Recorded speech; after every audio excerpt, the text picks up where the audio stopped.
విత్తనములు చల్లడానికి కర్షకుడు వెళ్ళాడు. అతడు చల్లుతున్న సమయంలో కొన్ని విత్తనాలు దారి పక్కన పడి తొక్కబడ్డాయి. ఆకాశ పక్షులు వాటిని తినివేశాయి. మరికొన్ని విత్తనములు రాతి నేలను పడ్డాయి.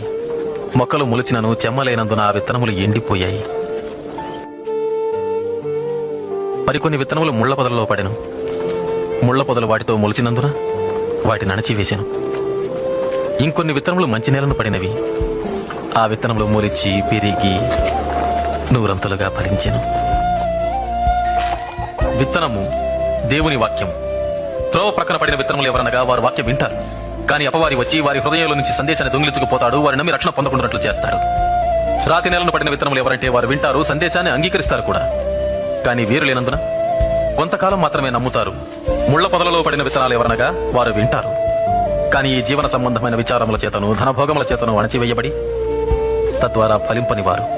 మంచి నేలను పడిన విత్తనాలు ఎవరనగా యోగ్యమైన మంచి మనసుతో వాక్యము విని హృదయములో భద్రపరచి దానిని అవలంబించి ఓపికతో ఫలించువారు.